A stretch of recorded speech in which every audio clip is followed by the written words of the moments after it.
दोस्तों नमस्कार, कैसे हैं आप सभी। दोस्तों, बड़े ही खुशी की बात है कि आज से हमने अपनी एक और नई कहानी को भी शुरू कर दिया है। आज सुबह हमारी कहानी रिलीज हुई है, सुपर वुमन मानवी।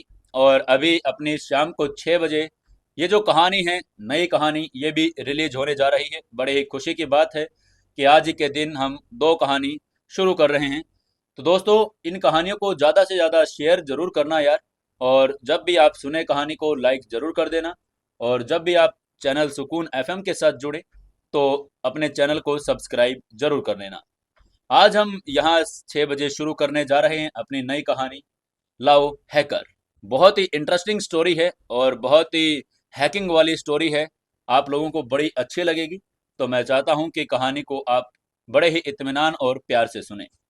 चलिए शुरू करते हैं कहानी, love hacker episode number 1, Mandeep की आवाज में। शिमला की इस सर्द रात में कार्तिक एक चाय की टपरी पर बैठा हुआ था। वहां पर वो अपने दोस्तों का इंतजार कर रहा था। उसके दोस्त ईशान और आरव दोनों बाइक से वहां पर उसे मिलने के लिए आने वाले थे। कार्तिक अपनी चाय में मस्त था। कुछ ही देर में वो दोनों भी वहां पर आ जाते हैं। तभी ईशान ने चलते हुए आरव से कहा, अरे यार, एक तो मैं इन लोगों से तंग ही आ गया हूँ। तभी आरव ने सिर हिलाते हुए कहा, अरे यार, तुम्हें पैसे नहीं देने चाहिए थे ना। तभी ईशान ने थोड़ा उदास होते हुए कहा, तो तो फिर क्या करता मैं। इतने में वो लोग चलते चलते कार्तिक के पास पहुंच गए। कार्तिक ने उनको देखते ही पूछा, अरे भाई, कहाँ कहाँ रह गए थे तुम लोग। मैं कब से यार तुम लोगों का इंतजार कर रहा हूँ। तभी ईशान ने उसकी बात का जवाब देते हुए कहा, अरे यार, वो वहीं बीच में पुलिस ने पकड़ लिया था। कार्तिक ने थोड़ा चिंता भरे स्वर में कहा। फिर आरव ने भी ईशान की तरफ इशारा करते हुए कहा, फिर क्या, भाई ने जेब खाली करवा दी।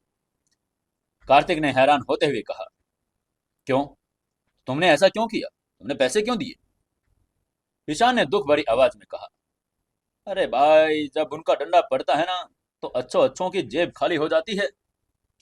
कार्तिक ने मजाकिया लहजे में कहा, तो ऐसा कहाँ होता है, तो ऐसा थोड़ी ना करती है पुलिस। आरव ने उसको समझाते हुए कहा, अरे ऐसे ही तो होता है भाई, कार्तिक भाई, किस दुनिया में रह रहे हो तुम। वो ऐसे ही करते हैं, तभी तो कहते हैं, ना तो उनकी दोस्ती अच्छी और ना ही उनकी दुश्मनी अच्छी। कार्तिक ने उनका मजाक उड़ाते हुए कहा, चलो कोई बात नहीं, जब तुम्हारी शक्ल ही ऐसे चोर से दिखने वाली है तो उनको तो तुम्हें पकड़ना ही था। और पुलिस वालों से डरने की क्या जरूरत है भाई। पुलिस को देखकर तो सेफ फील करना चाहिए हमको। पुलिस हमारी सेफ्टी के लिए है, हमें उनसे डरने की क्या जरूरत है। मतलब हम कोई चोर डाकू थोड़ी हैं। पुलिस ऐसे ही हमको उठाकर लेकर नहीं जा सकती। कानून भी तो कोई चीज है। कोई पुलिस कानून से ऊपर नहीं होती और ऐसे कुछ नहीं कर सकती। तभी वहां पर एक पुलिस की गाड़ी आकर रुक गई। उसमें से एक इंस्पेक्टर अपने कुछ कांस्टेबल के साथ उतरकर कार्तिक की तरफ ही चलता आ रहा था। कार्तिक उनकी तरफ पीठ करके बैठा हुआ था, इसलिए उसको कुछ भी पता नहीं चल रहा था। लेकिन तभी ईशान इनको साफ साफ देख पा रहा था। उनको देखते ही वो बुरी तरह से घबरा गया। तभी पुलिस इंस्पेक्टर ने कार्तिक के पीछे बैठे एक लड़के की तरफ इशारा करते हुए कहा, डालो इसको गाड़ी में डालो। वहीं इधर पुलिस ने अनजान कार्तिक अभी भी अपनी बात पूरी कर रहा था। अरे यार, तुम तो ऐसे ही डरे हुए हो। अगली बार देखना, मेरा सामना होने दो पुलिस से, तुम लोगों को दिखाता हूं कि मैं क्या चीज हूं। उसने इतना ही कहा था कि तभी पुलिस इंस्पेक्टर ने पीछे से आकर उसका कॉलर पकड़ लिया और कहा, हाँ भाई, खड़ा हो जाओ, खड़ा हो, तुम्हें मैं सिखाता हूं कि कानून होता क्या है। यह कहते हुए पुलिस ने उसको कॉलर से पकड़कर खड़ा कर लिया। कार्तिक ने थोड़ा हैरान होते हुए कहा, क्या क्या क्या हुआ सर, कहाँ चलना है। लेकिन पुलिस इंस्पेक्टर ने उसकी एक भी नहीं सुनी। उसको घसीटते हुए गाड़ी की तरफ ले गया। तभी पुलिस कांस्टेबल ने आरव और ईशान को भी पकड़ लिया था। उनको भी पुलिस की गाड़ी में बैठा दिया और फिर वहीं से उनको लेकर पुलिस स्टेशन की तरफ रवाना हो गई। इसी समय उधर कार्तिक के घर कपूर हाउस पर सभी लोग कार्तिक के बड़े भाई राघव की शादी के लिए तैयारी कर रहे थे।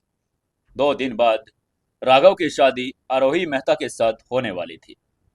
तभी कार्तिक की बड़ी बहन रोशनी से उसकी माँ दिव्यानी कपूर को एक ड्रेस दिखाते हुए कहा, माँ देखो ना, मैं ये मेहंदी वाले दिन के लिए ड्रेस पहन लूं क्या? दिव्यानी ने ड्रेस की तरफ देखा और कहा, ओह, ये कैसी ड्रेस है? रोशनी, तुम्हारी फैशन सेंस को अब क्या हो गया है? अब क्या कपूर परिवार की बेटी ऐसी सस्ती सी ड्रेस पहनेगी, वो भी अपनी भाई की शादी के फंक्शन में?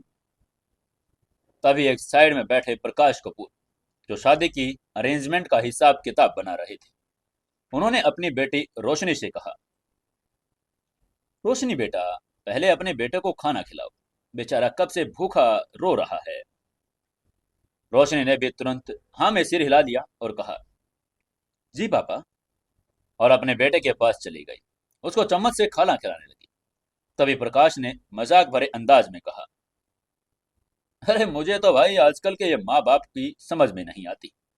बच्चे की आंख बाद में खुलती है, पहले उसके हाथ में मोबाइल और टेबलेट पकड़ा देते हैं। रोशनी ने भी थोड़ी सी नाराजगी भरे स्वर में कहा, तो पापा मैं क्या करूं? जब तक मैं इसको मोबाइल देती ही नहीं रील्स देखने के लिए, तब तक ये खाना भी नहीं खाता है। पूरे घर का माहौल बहुत खुशनुमा और हंसी मजाक से भरा हुआ था। चारों ओर लाइटें जगमगा रही थी, जिसे देखकर कोई भी बता सकता था कि इस घर में जरूर किसी की शादी होने वाली है। तभी प्रकाश के हाथ से उसका पेन गिर गया। टिकरता हुआ वो दरवाजे की तरफ चला गया। तभी दरवाजे से एक नौजवान घर के अंदर दाखिल हो रहा था। उसने पेन उठाया और प्रकाश के पास आ गया। उसने प्रकाश की तरफ पेन को बढ़ाते हुए मुस्कुराते हुए कहा, पापा, ये लीजिए आपका पेन। ये नौजवान कोई और नहीं, कपूर परिवार का बड़ा बेटा राघव था। राघव ने इस समय ग्रे कलर का फॉर्मल सूट पहना हुआ था, कोट के अंदर से ब्लैक शर्ट, जिसमें वो बहुत ही ज्यादा हैंडसम लग रहा था। प्रकाश भी उसको देखकर मुस्कुराया और उसने राघव के हाथ से अपना पेन ले लिया। वहीं रोशनी भी आकर अपने भाई के गले मिली और दोनों ने एक दूसरे का हाल चाल पूछ लिया। तभी राघव की माँ दिव्यानी ने उससे कहा, राघव बेटा, देखो ना, तेरी बहन ये कैसी पुरानी सी ड्रेस लेकर आई है तुम्हारी शादी में पहनने के लिए। राघव ने उनकी बात सुनकर के थोड़ा सा हंसते हुए कहा, माँ, आपको तो मालूम ही है ये सब इसके ड्रामे हैं। आप एक काम कीजिएगा, इसके साथ शॉपिंग में चले जाइएगा। ये लीजिए मेरा कार्ड, रख लीजिए। ये कहते हुए उसने अपना जेब से एक बैंक कार्ड निकाला और अपनी माँ की तरफ बढ़ा दिया। असल में कपूर परिवार एक मिडिल क्लास परिवार ही था, लेकिन राघव ने पढ़ लिख कर मेहनत करके एक मल्टीनेशनल कंपनी में नौकरी हासिल कर ली थी। दिन प्रतिदिन वो तरक्की करता ही जा रहा था और अपने परिवार की हालत को भी बदलता जा रहा था। उसकी माँ ने भी कार्ड एक्सेप्ट कर लिया और सभी खुशी खुशी फिर से आपस में हंसी मजाक करने लगे। वहीं उधर मेहता मेंशन में भी शादी की तैयारियां चल रही थी। आर्योई और उसकी छोटी बहन सानवी मेहता की शादी एक साथ एक ही दिन में हो रही थी, तो पूरा मेहता परिवार तैयारियों में बहुत बिजी था। आरोही और सानवी अपनी मेहंदी वाली ड्रेस के साथ ज्वेलरी सिलेक्ट कर रही थी और उनकी माँ शबनम मेहता और छोटी बहन कोयल उन दोनों की मदद कर रही थी। तभी वहां उनके पापा और मेहता परिवार के हेड दशरथ मेहता आ गए।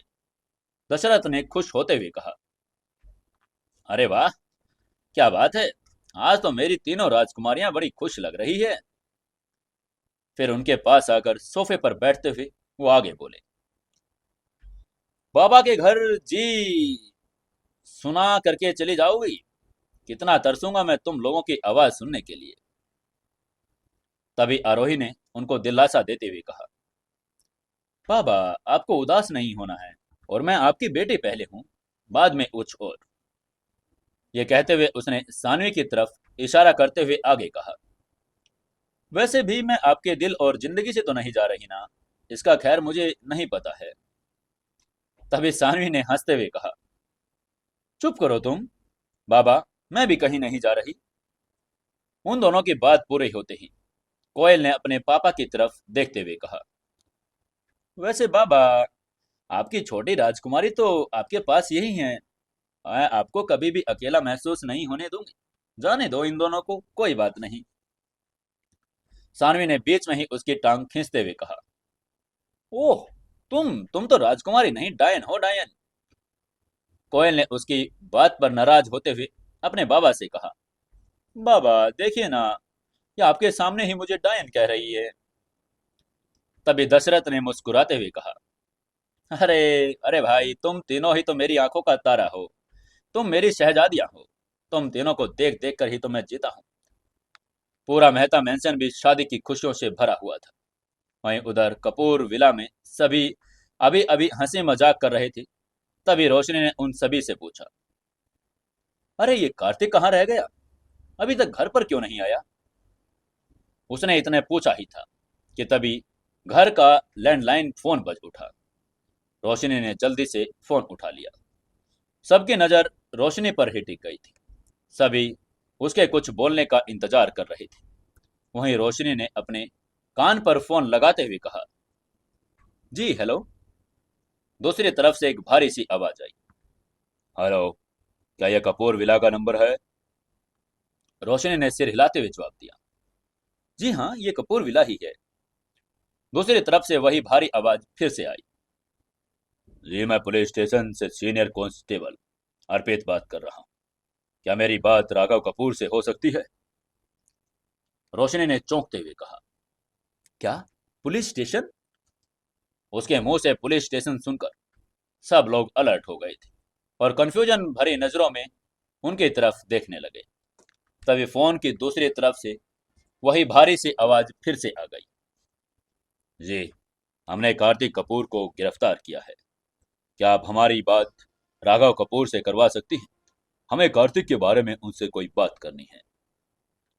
रोशनी ने तुरंत राघव की तरफ देखते हुए कहा, भाई भाई, पुलिस स्टेशन से कॉल है, आपसे बात करने के लिए कह रहे हैं। इसके बाद उसने फोन राघव को दे दिया और खुद घबराई हुई सी अपनी माँ के पास आकर खड़ी हो गई। उसने घबराते हुए प्रकाश और दिव्यानी से कहा, माम, पापा, कार्तिक और उसके दोस्तों को पुलिस उठा कर ले गई है पापा। उसकी बात सुनकर दिव्यानी ने गहरी सांस लेते हुए कहा, हे भगवान, ये क्या हो गया। मेरे बच्चे ने ऐसा क्या कर दिया कि उसे पुलिस उठाकर ले गई। वहीं उधर राघव ने फोन पर पुलिस से कहा, जी हाँ, मैं राघव कपूर बोल रहा हूँ, कार्तिक का बड़ा भाई। आप मुझे बताइए, क्या बात है, को आप कौन सी चौकी से बोल रहे हैं। उधर से कांस्टेबल ने उसको चौकी के बारे में बता दिया और उसके बाद राघव ने फोन रख दिया। सीधा वो प्रकाश के पास आया। उसको अपने पास आता हुआ देखकर प्रकाश ने घबराते हुए पूछा, क्या हुआ राघव।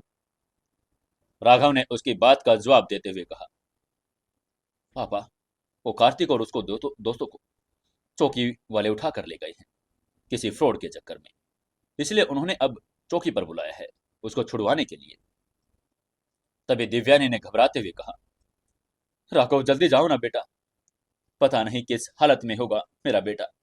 प्रकाश जी, आप भी जाइए ना इनके साथ और देखिए कि हुआ क्या है। दोनों बाप बेटे जल्दी से विला से बाहर निकले और राघव की गाड़ी से पुलिस स्टेशन की तरफ चल दिए। रास्ते में चलते चलते राघव ने अपना फोन निकाला और अपने एक दोस्त को फोन मिला दिया। उसका दोस्त एक आईपीएस ऑफिसर था। शिमला का हर एक पुलिस स्टेशन उसी के अंडर आता था। राघव ने उसको कार्तिक को छुड़वाने के लिए कहा और फोन बंद करने के बाद गाड़ी तेजी से पुलिस स्टेशन की तरफ आगे बढ़ा दी। अगले 10 मिनट में वो लोग पुलिस स्टेशन पहुंच चुके थे। जैसे ही राघव अपने पापा प्रकाश के साथ पुलिस स्टेशन के अंदर दाखिल हुआ, उसने देखा कि पुलिस ने कार्तिक को एक कोने में किसी पॉकेट मार की तरह बैठा रखा था। राघव ने जल्दी से पुलिस इंस्पेक्टर से बात की और उसको बताया कि उसका सीनियर ऑफिसर उसका क्लासमेट है। राघव उसको यही बता रहा था। तभी उस इंस्पेक्टर का फोन भी बज उठा। राघव ने चोर नजरों से उसकी तरफ फोन की स्क्रीन देखा तो उसे पता चल गया कि कॉल आईपीएस दोस्त का ही था। स्क्रीन पर अपने आईपीएस दोस्त का नाम देखकर वो निश्चिंत हो गया था। इंस्पेक्टर ने भी उससे बात करके उसके बाद राघव से बात करने का अंदाज उसका पूरी तरह से बदल गया था। उसने जल्दी से कार्तिक को छोड़ दिया और साथ ही कार्तिक के दोस्तों को भी छोड़ दिया। राघव के पूछने पर उनको पता चला कि पुलिस ने गलती से किसी और के बदले कार्तिक को उठा लिया था। असल में किसी हैकर ने सोलन यूनिवर्सिटी की साइट हैक कर पेपर लीक कर दिए थे। सब जानते थे कि शिमला एरिया के सबसे फास्ट हैकर कार्तिक ही है। वो पढ़ाई में तो ड्रॉप आउट था, जिसने अपनी ग्रेजुएशन भी पूरी नहीं की थी, लेकिन वो टेक में बहुत तेज और इंटेलिजेंट था। अपनी पढ़ाई और कोई ढंग की नौकरी न करने की वजह से सभी उसे लूजर कहते थे। उसे लूजर का टैग भी मिल गया था। हर कोई उसको निकम्मा और फेलियर समझता था। कार्तिक भी वैसे ही स्वभाव का अब हो चुका था। वो कोई भी काम अब करना ही नहीं चाहता था। राघव और प्रकाश ने उसको पुलिस से छुड़वाया और उसको वहां से लेकर निकल गई। प्रकाश ने बाहर आते ही उससे पूछा, कार्तिक, तुम्हारी बाइक कहाँ है? कार्तिक ने उनकी बात का जवाब देते हुए कहा, पापा, मेरी बाइक तो चाय की टपरी पर खड़ी है। प्रकाश और राघव उसको गुस्से में घूर रहे थे। कार्तिक भी उनसे नजरें नहीं मिला पा रहा था। तभी राघव गुस्से में अपनी गाड़ी की ड्राइविंग सीट पर बैठा और प्रकाश उसके बगल में बैठ गया।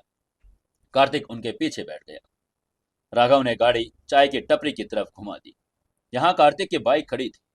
कुछ ही देर में वो लोग चाय की टपरी पर पहुंच गए। उसके बाद कार्तिक ने अपनी बाइक उठाई और सब विला कपूर की तरफ चल पड़े।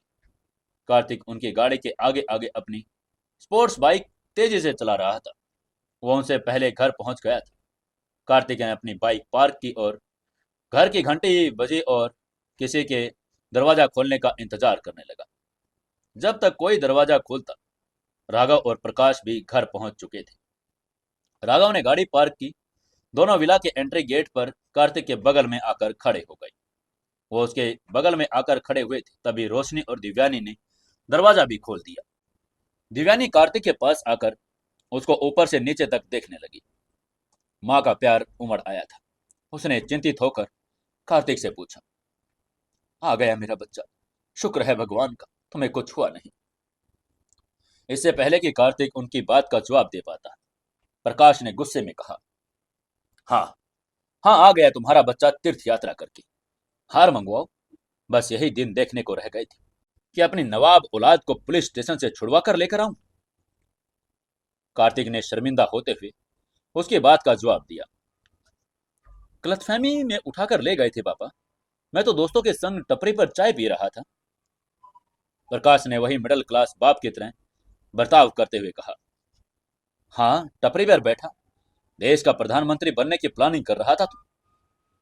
कार्तिक ने अपनी बात आगे रखने की कोशिश करते हुए कहा, पापा, ऐसा नहीं है, हाँ, बात को समझो तो।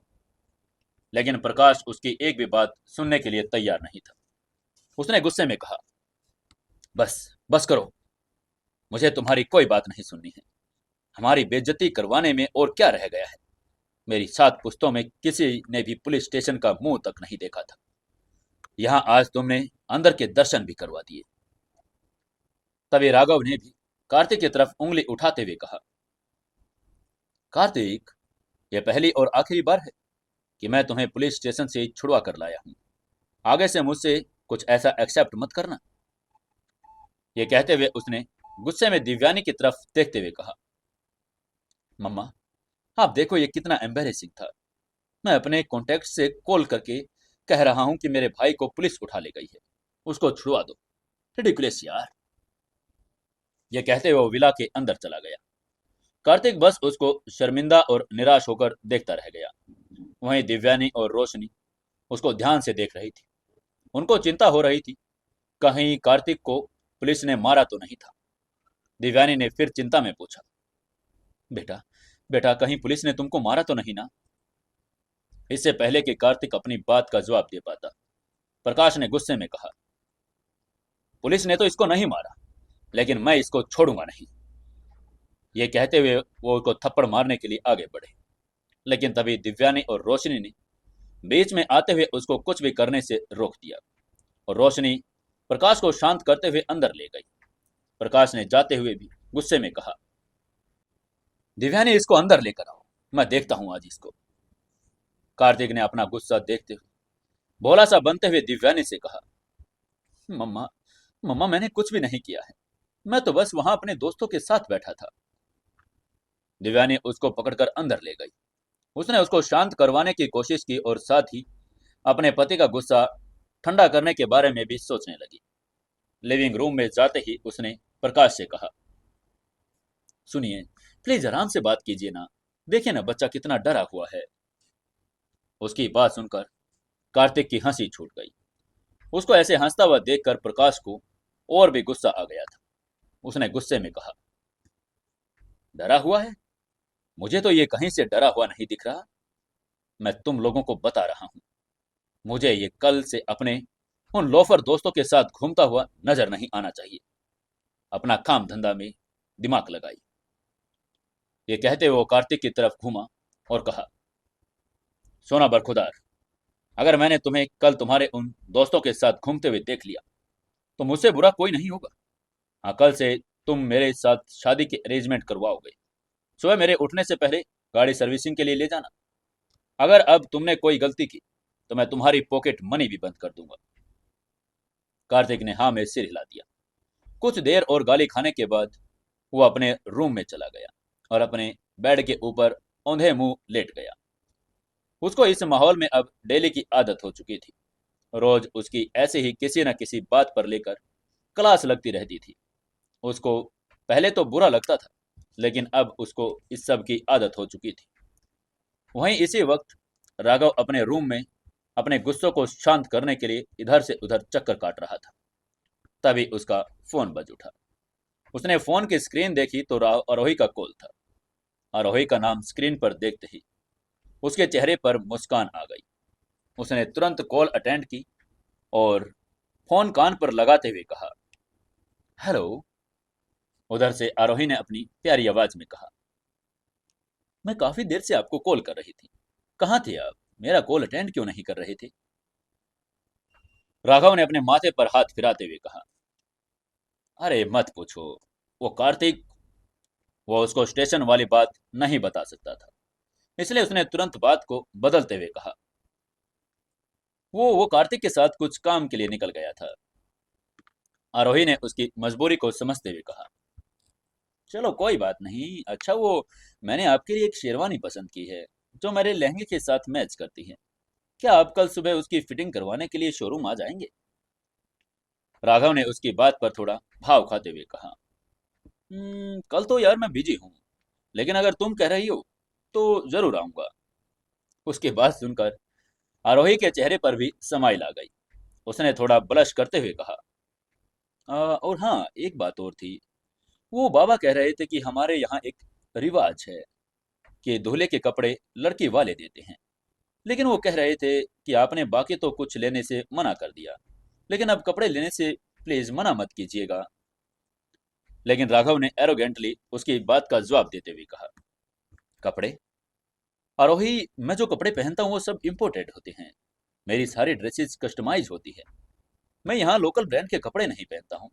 तुम्हें तो पता ही है। तुम एक काम करना, तुम्हारे बाबा को बोलकर कैश मेरे अकाउंट में डलवा देना।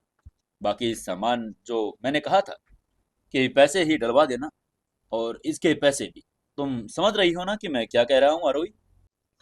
उसकी बात सुनकर आरोही का चेहरा थोड़ा सा उतर गया। उसको समझ नहीं आ रहा था कि अब वो क्या कहे। वो देख पा रही थी राघव दिन पर दिन कुछ ज्यादा ही लालची होता जा रहा था। जिस राघव से उसने प्यार किया था, उस राघव और इस राघव में अब जमीन आसमान का फर्क नजर आ रहा था। वो सोच रही थी कि इस बात का क्या जवाब दे। तभी उसने दूसरी तरफ से राघव ने उससे कहा, आरोही, मैं तुमसे बाद में बात करता हूँ, अभी मुझे बीच में मेरी कंपनी के सीईओ का कॉल आ रहा है। ये कहते हुए उसने आरोही का फोन काट दिया। अपने सीईओ का कॉल अटेंड कर लिया। उसने कॉल अटेंड करते हुए फोन कान पर लगाते हुए कहा, हेलो मैम। तभी उधर से एक उदासी भरी आवाज आई, राघव, मैंने सुना है कि तुम्हारी शादी हो रही है, क्या ये सच है? राघव ने उसकी बात पर कंफ्यूज होते हुए कहा। जी मैम, लेकिन आप ऐसे क्यों पूछ रही हैं? और आप मुझे उदास सी क्यों लग रही हैं? दूसरी तरफ से वही उदासी भरी आवाज फिर आई। रियली? व्हाट? अगर तुम्हें शादी करनी है तो मुझे अपनी शक्ल दिखाने की जरूरत भी नहीं। उसकी यह बात सुनते ही राघव और भी ज्यादा कंफ्यूज हो गया। उसने कंफ्यूज होते हुए कहा, मैम मैं समझ नहीं पा रहा हूं कि आप कहना क्या चाहती हैं। दूसरी तरफ से कोई जवाब नहीं आया। उसकी सीओ ने फोन रख दिया। राघव को उसका गुस्सा बिल्कुल भी समझ नहीं आ रहा था। वो सोच रहा था कि अब वो क्या करेगा। तभी उसने सोचा कि जितनी नाराज वो फोन पर लग रही है, उसको जाकर ही उससे बात करनी चाहिए। ये सोचते हुए उसने टाइम भी नहीं देखा और गाड़ी लेकर अपने सीईओ के घर की तरफ चल दिया। उसको अपनी नौकरी की चिंता हो रही थी।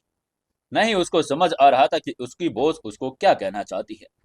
उसने रास्ते से एक बुके लिया और कुछ ही देर में वो अपने बॉस के घर पहुंच गया। वो पहले भी एक दो दफा उनसे ऐसे ही मिलने गया था।